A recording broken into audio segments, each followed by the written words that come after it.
Everybody, and welcome back to MD Fly Fishing. Hope you're all keeping well.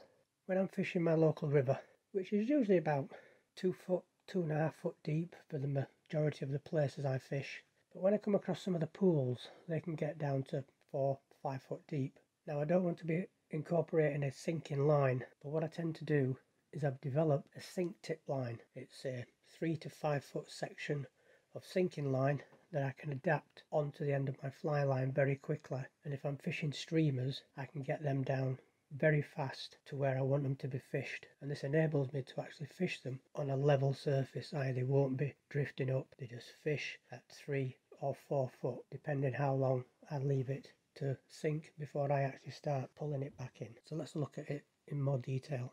In this case, straightforward 5 foot section of old sinking line. Now there's two types of connections I've made here for example purposes. Top one is a mono loop with normal mono line, and I've put a nail knot onto it, and the bottom one is just a braided loop with a sleeve connection, and that is it.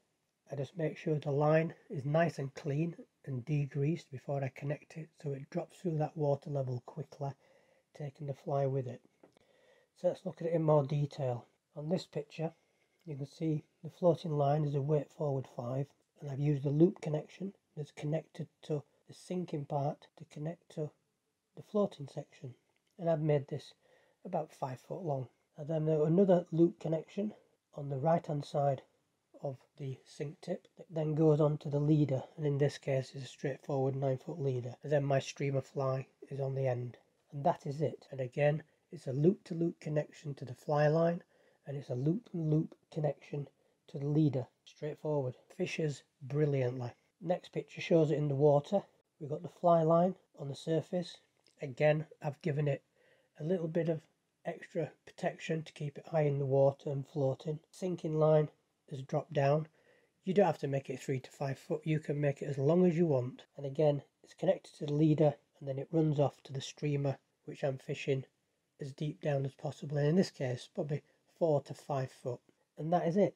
Very simple to make, and at the end of it, if you're not catching, bring it in, unloop it. There's no knots involved, it's only loop to loop connections. Put your leader back onto your fly line, loop to loop connection, change your fly if you're using a simple fly snap hook, and off you go again. Saves actually changing the whole reel. Again, my river's 2 to 3 foot, well, 2 to 2.5 foot, but in the pools they can get down to 4, 5 foot deep, solely for that. But anyway, thanks very much for watching, and I'll catch you next time. Bye bye.